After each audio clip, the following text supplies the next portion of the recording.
Test 18. Question 1. At a school crossing sign, you should A. Always stop, whether there is a stop sign or not. B. Watch for children and be ready to stop. C. Always sound your horn when you see children. The correct answer, B. Watch for children and be ready to stop. Pentagonal signs indicate that you are approaching a school zone and/or school crossing. When you encounter these signs, it's crucial to be vigilant and ready to stop, as they signal the presence of a school-related area where children may be crossing the road or present. Question 2. Which child would require a child passenger restraint system? A. A 9-year-old who is 4 feet 10 inches tall. B. A 10-year-old who is 5 feet 3 inches tall. C. A 7-year-old who is 4 feet 8 inches tall. The correct answer, C. A 7-year-old who is 4 feet 8 inches tall. Children who are 8 years old or older, or at least 4 feet 9 inches tall, can use a properly secured safety belt that meets federal standards. However, younger or smaller children must be seated in a child passenger restraint system for their safety. Question 3. Collisions are more likely to happen when A. All vehicles are traveling at about the same speed. B. One lane of traffic is traveling faster than the other lanes. C. One vehicle is traveling faster or slower than the flow of traffic. The correct answer, C. One vehicle is traveling faster or slower than the flow of traffic. Collisions are more likely when a driver's speed significantly differs from other vehicles on the road. Driving faster than the flow of traffic increases collision risk, as does driving much slower, which can lead to rear-end collisions or force other drivers to make sudden maneuvers to avoid accidents. Staying within the speed range of surrounding traffic is crucial for safety. Question 4. To pass on a 2-lane road, you should A. Sound your horn as you pass. B. Flash your headlights as you pass. C. Judge the distance to any oncoming vehicles. The correct answer, C. Judge the distance to any oncoming vehicles. Estimating the speed of oncoming vehicles can be tricky, they may appear slower than they actually are. When passing on a 2-lane street, make sure you have enough room to change lanes safely. If you're uncertain about the oncoming vehicle's speed, wait until it has passed and you're certain there's ample space to change lanes without risk. Question 5. Reaction time is slower after A. Drinking alcohol. B. Sleeping. C. Working hard. The correct answer, A. Drinking alcohol. Alcohol impairs your driving abilities by slowing reflexes, reducing reaction time, blurring vision, and lowering alertness. As alcohol levels rise, judgment deteriorates, and driving skills decline. It becomes challenging to assess distances, speeds, and the movements of other vehicles, making drunk driving extremely dangerous. Question 6. When driving in fog, you should A. Slow down and use your low-beam headlights. B. Slow down and use your high-beam headlights. C. Turn your lights on and off to warn other drivers. The correct answer, A. Slow down and use your low-beam headlights. In foggy conditions, reduce your speed, switch to low-beam headlights for improved visibility, and if visibility is severely compromised, find a safe spot to pull over and wait until the fog clears for safety reasons. Question 7. If you approach a stopped school bus that has its lights flashing and signal arm extended, you should A. Stop. B. Proceed at 15 miles per hour if no children are present. C. Proceed at normal speed, but watch for children. The correct answer, A. Stop. When you approach a stopped school bus with flashing lights and an extended stop signal arm, you must come to a complete stop and stay stopped until the signal arm retracts, and the bus starts moving again. This rule applies whether you are traveling in the same direction as the bus or approaching from the opposite side of the street. It's a critical safety measure to protect schoolchildren. Question 8. When driving in fog, you should use your A. Fog lights only. B. High beams. C. Low beams. The correct answer, C. Low beams. The safest choice is to wait until the fog clears before driving. If you must drive in fog, do so cautiously by driving slowly, using windshield wipers to maintain visibility, and using low-beam headlights to improve your own and others' visibility on the road. Question 9. You may drive a motor vehicle in a bike lane. A. If you drive more slowly than 15 miles per hour. B. No more than 200 feet before making a right turn. C. Whenever bicyclists are not present. The correct answer, B. No more than 200 feet before making a right turn. When making a right turn, you can enter the bicycle lane but only within 200 feet of the corner or driveway. However, at any other time, motor vehicle drivers should avoid entering a bicycle lane. Question 10. This sign tells a driver that A. A construction flagger is ahead. B. A police officer is ahead. C. A parking attendant is ahead. The correct answer, A. A construction flagger is ahead. This sign alerts you to the presence of a flagged person ahead. It's crucial to obey the instructions provided by the flagger, who typically wears high-visibility clothing and uses paddles and red flags to direct traffic in work zones and ensure the safety of workers and construction vehicles crossing the road. Question 11. You drive defensively when you A. Put one car length between you and the car ahead. B. Look only at the car in front of you while driving. C. Keep your eyes moving to look for possible hazards. The correct answer, C. Keep your eyes moving to look for possible hazards. Driving defensively means constantly scanning the road ahead for potential hazards. It's risky to focus solely on the immediate area in front of your vehicle. Instead, by looking ahead, you can identify potential dangers early and stay aware of other vehicles in your vicinity, which contributes to safer driving. Question 12. What usually causes a locked wheel skid? A. Braking too hard at a slow speed. B. Braking lightly at a slow speed. C. Braking too hard at a fast speed. The correct answer, C. Braking too hard at a fast speed. A locked wheel skid occurs when a driver brakes too aggressively, usually at high speeds. To prevent this, drivers should apply the brakes smoothly and gradually for safer and more controlled stopping. Question 13.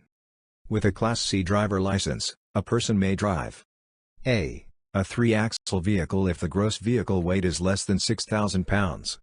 B. Any 3-axle vehicle, regardless of the weight. C. A vehicle pulling 2 trailers. The correct answer, A. A 3-axle vehicle if the gross vehicle weight is less than 6,000 pounds.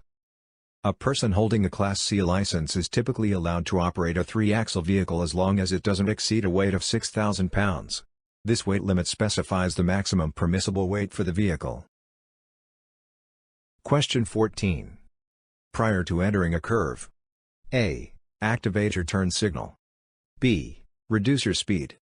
C. Brake hard. The correct answer, B. Reduce your speed.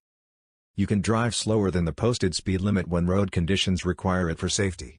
However, it's illegal to exceed the posted speed limit. Reduced speeds are necessary in situations like approaching curves or hills with limited visibility, driving on slippery roads, and navigating areas with pedestrians or animals. Question 15.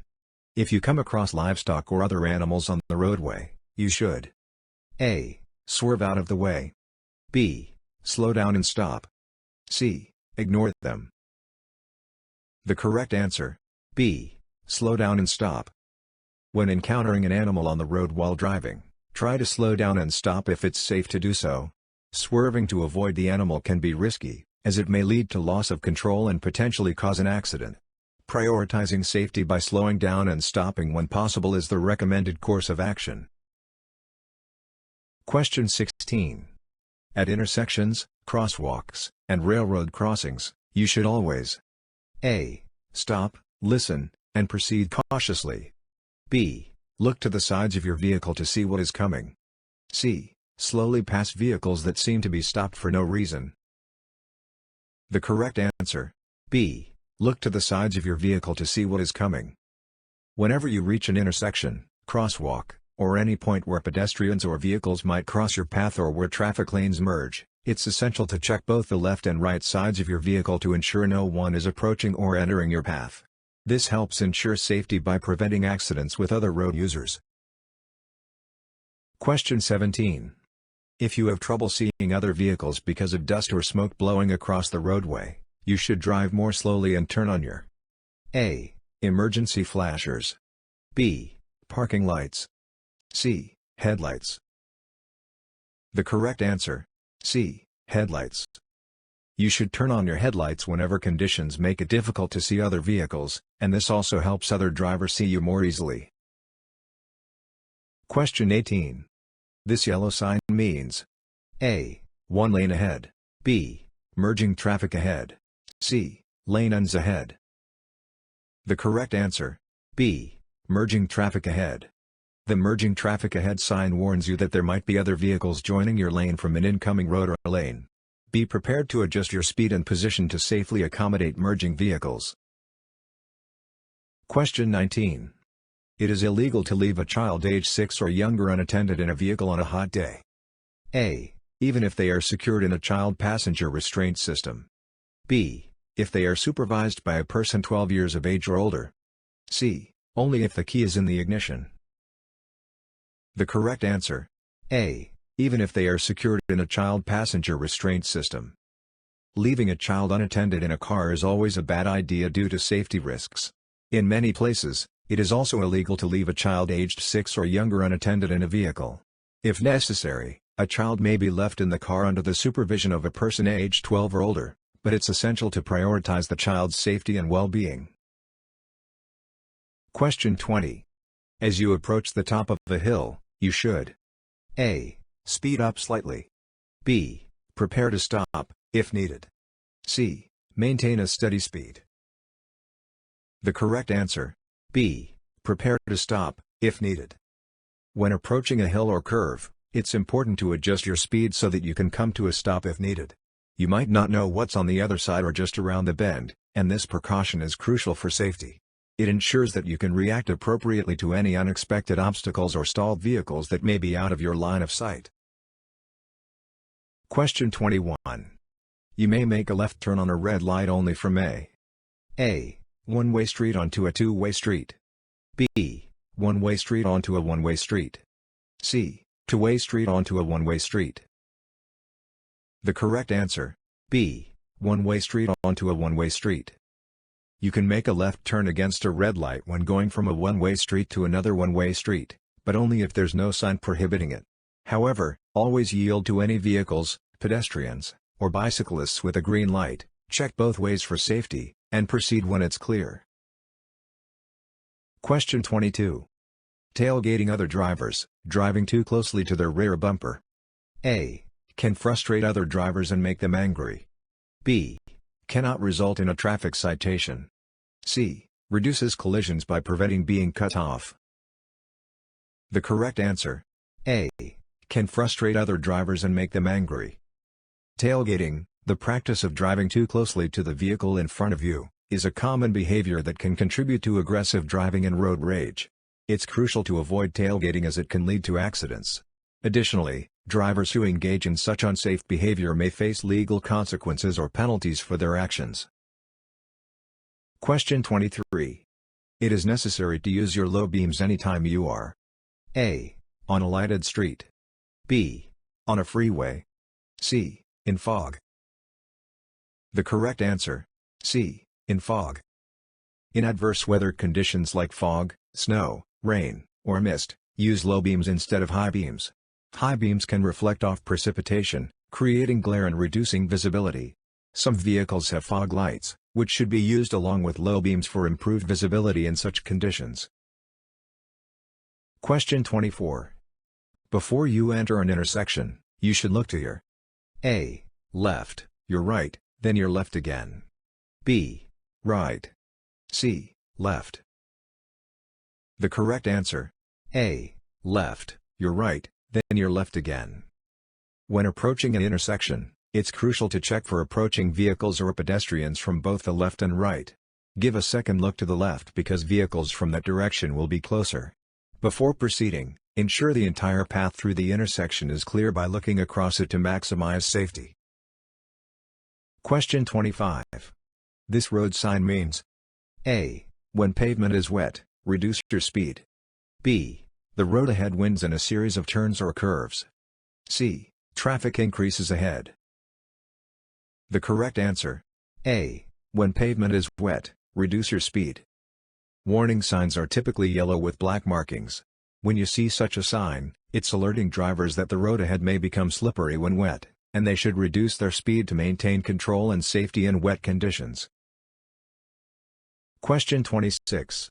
When used on roadways, bicycles are considered A. Hazards. B. Vehicles. C. Dangerous. The correct answer. B. Vehicles. Bicycles are considered vehicles when used on roadways, and both bicyclists and motorists are expected to adhere to the same rules of the road. This means bicyclists must follow traffic laws, signals, and signs, just like motor vehicle drivers, to promote safe and orderly traffic flow. Question 27. Broken yellow lines are used on streets and highways to A. Indicate no passing zones. B. Separate lanes of traffic moving in the same direction. C. Separate lanes of traffic moving in opposite directions. The correct answer. C. Separate lanes of traffic moving in opposite directions. Yellow lines on the road separate traffic going in opposite directions. If you see dashed lines, it means passing is allowed when it's safe to do so. Question 28.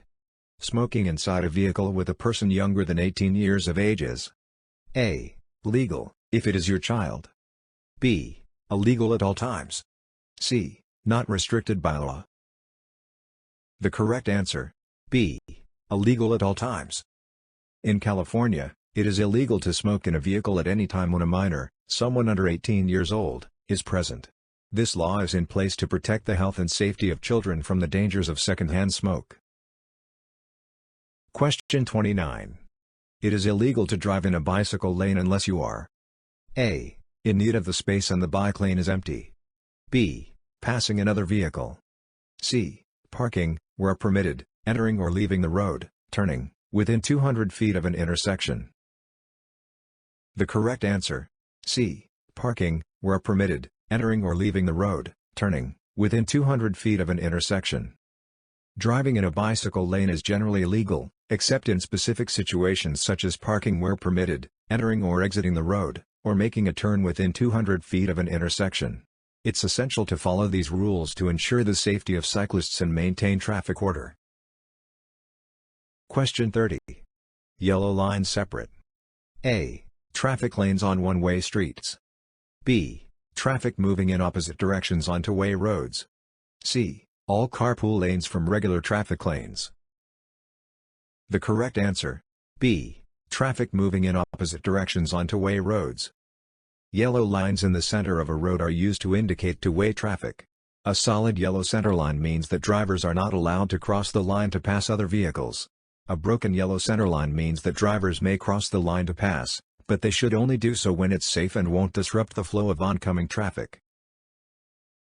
Question 31. Which way do you turn your front wheels to park downhill next to a curb? A. Into the curb. B. Away from the curb. C. Parallel to the curb. The correct answer. A. Into the curb. When parking downhill, turn your front wheels towards the curb or the side of the road. Additionally, engage the parking brake to prevent your vehicle from rolling downhill. This helps enhance safety and prevents the vehicle from moving unintentionally. Question 32. Never make a U-turn. A. In residential districts. B. At or on a railroad crossing. C. Where there isn't a no U-turn sign posted. The correct answer. B. At or on a railroad crossing. Don't make U-turns where there's a no U-turn sign. On or at railroad crossings. Crossing double yellow lines or dividers on a divided highway. Visibility is less than 200 feet. On one-way streets. In front of fire stations or using their driveways. In busy business districts. Question 33. When should you yield your legal right-of-way? A. Often, even at controlled intersections. B. Whenever it helps prevent collisions. C. Never. It confuses other drivers. The correct answer. B. Whenever it helps prevent collisions. It's essential never to assume that other drivers will give you the right-of-way. Instead, be prepared to yield your right-of-way when necessary to prevent accidents and promote safe driving. Prioritizing safety over asserting your right-of-way can help avoid collisions. Question 34. A solid yellow line on your side of the center line means A. Reduce your speed. B. Traffic light ahead. C. Do not pass. The correct answer: C. Do not pass. Solid yellow lines on two-lane roads mean no passing is allowed. If you see a solid yellow line next to a broken yellow line, the lane closest to the solid line should not pass. In some cases, both lines are solid, signaling no passing from either direction. Question 35. If you are driving and the rear end of your car starts skidding to the left, you should A. Steer to the right. B. Steer to the left. C. Tap your brakes lightly and shift into neutral. The correct answer: B. Steer to the left. When your vehicle skids, lift your foot off the brake and steer in the direction you want to go. For instance, if the rear of your vehicle skids to the left, steer to the left. This action helps align the front of the vehicle with the rear, straightening out its overall direction and aiding recovery from the skid. Question 36. At intersections with a yield sign, you must A. Yield the right-of-way to cross traffic that is near enough to cause conflict. B. Yield the right-of-way only to vehicles on your right. C. Always slow down and proceed without stopping. The correct answer: A. Yield the right-of-way to cross traffic that is near enough to cause conflict. At a yield sign, you must slow down or stop if needed and give the right-of-way to any crossing or merging vehicles. This means allowing any nearby cross traffic to proceed first to avoid conflicts.